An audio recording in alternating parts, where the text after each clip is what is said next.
Tô de volta às mídias sociais da TNT Esportes para a gente falar sobre a iminente ida de Fabrício Bruno para o Cruzeiro. Já vem aqui fazendo tudo aquilo que você está acostumado a fazer aqui nas mídias da TNT Esportes, curtir, compartilhar, se inscrever, comentar, porque é o tema do vídeo de agora.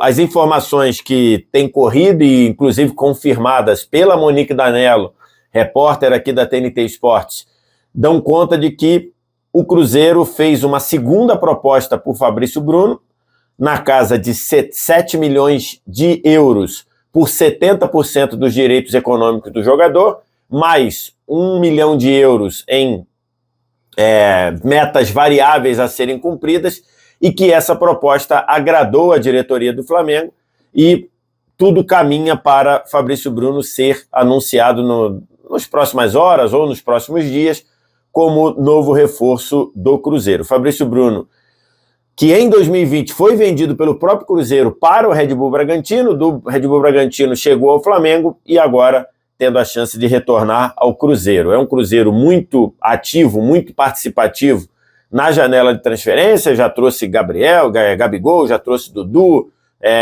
pensando lá no zagueiro canhoto do Vélez, o Valentim Gomes, e agora perto de fechar a contratação do Fabrício Bruno. Eu acho que a contratação do Fabrício Bruno é uma boa contratação para o Cruzeiro.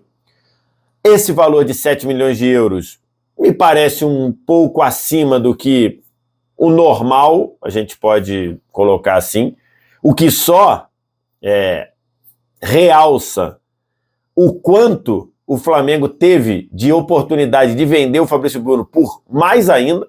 O Fabrício Bruno teve uma proposta oficial do West Ham de 15 milhões de euros que o Fabrício Bruno não quis ir. Depois teve uma proposta que o Flamengo negou num primeiro momento de 14 milhões de euros do Rennes da França. E agora o Flamengo vai acabar vendendo, ou está perto de vender o Fabrício Bruno por 7 milhões, que podem virar 8 milhões de euros. Então você vê como essas propostas do ano passado eram propostas gigantescas.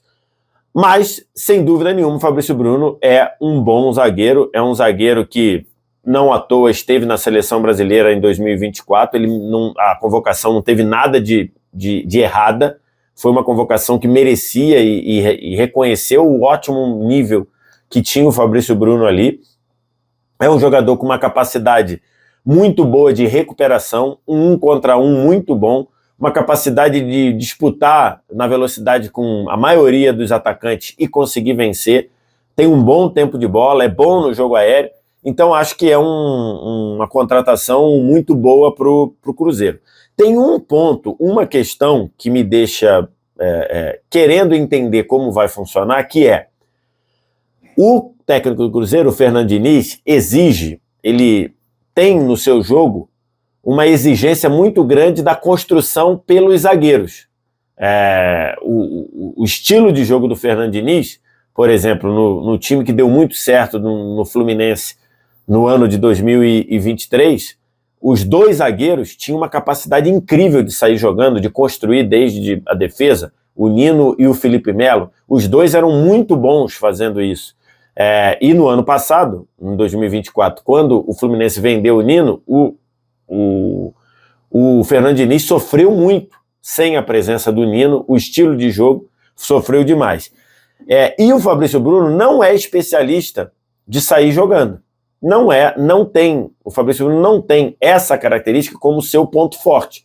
Ele nem é ruim saindo jogando. Não, de falar assim, não pode dar a bola nele que ele não vai fazer bobagem, tem que dar um bico para frente. Não é nisso. Mas ele não é um especialista, ele não tem como ponto forte essa construção desde a zaga, esse sair jogando. Tanto é que no Flamengo, depois que o Tite saiu e o Felipe Luiz chegou, o Fabrício Bruno virou reserva para o Léo Ortiz justamente por esse aspecto. Porque o Léo Ortiz é muito melhor saindo jogando do que o Fabrício Bruno. Então, fica aí uma dúvida de entender como vai funcionar essa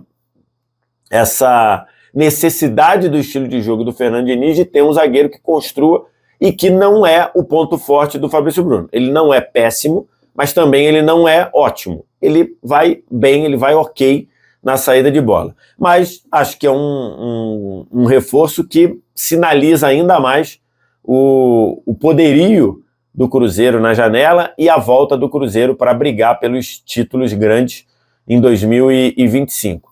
Hoje, quem terminou a temporada jogando pelo lado direito foi o João Marcelo, que fez uma primeira metade de temporada muito boa e caiu de produção, como todo o Cruzeiro, na reta final do Brasileirão. O João Marcelo é bom fazendo essa saída de bola, mas, em tese, o Fabrício Bruno chega para ser titular e o João Marcelo reserva. E no Flamengo, o Flamengo vai precisar recorrer ao mercado por se, de fato, vender o Fabrício Bruno, porque hoje o Flamengo tem 4 zagueiros. 2 são titulares, Léo Ortiz e Léo Pereira. O Fabrício Bruno era a primeira opção, ou é ainda, mas se ele sair, o Flamengo perde a sua primeira opção da zaga, porque na ausência de qualquer um dos dois, tanto do Léo Ortiz quanto do Léo Pereira, o Fabrício Bruno era a primeira opção, o primeiro jogador que entrava e de boa, sem grandes preocupações. E a quarta opção de zaga era o Cleiton, jogador jovem, jogador revelado pelo Flamengo, e que passa a ser a quarta opção da zaga depois que o contrato do Davi Luiz não foi renovado. Se de fato vender o Fabrício Bruno, o Flamengo vai ter que recorrer ao mercado para ter uma terceira opção de zaga que lhe dê tranquilidade. Que se na ausência do Léo Ortiz ou do Léo Pereira, numa convocação, numa lesão, numa suspensão, você precisa ter uma terceira opção da zaga, alguém com bagagem, alguém rodado, alguém que possa assumir essa condição. E hoje o Flamengo não tem. Hoje a terceira opção da zaga é o Cleiton, que é muito jovem, não tem uma bagagem muito grande, uma rodagem muito grande. Esse é o cenário. O Flamengo, se vender de fato o Fabrício Bruno, vai ter que ir ao mercado, mas diante das situações de começo de nova gestão, com a gestão anterior do Flamengo, deixando um Flamengo com pouco dinheiro em caixa, talvez esses 7 milhões de euros caiam de uma forma muito positiva para o Flamengo pagar as coisas urgentes, buscar a contratação de um camisa 9, buscar a contratação de alguém para o lugar do Gabigol enquanto o Pedro não retorna de lesão e, se negociar o Fabrício Bruno, buscar uma terceira opção mais sólida na zaga. Esse é o cenário. Agora com vocês, vem no comentário aqui nas mídias sociais da TNT Esporte para dizer o que você acha. Fabrício Bruno, é uma boa para o Cruzeiro? O Flamengo tem que vender? Não tem que vender? O valor é bom? Tudo isso você fala aqui nos comentários e faz aquilo que você está acostumado a fazer nas mídias sociais da TNT, se inscrever, copiar, curtir, compartilhar, deixar o gostei, deixar o like, tudo isso você faz e a gente volta a qualquer momento, tendo aí uma notícia, um motivo importante aqui nas mídias sociais da TNT Esportes.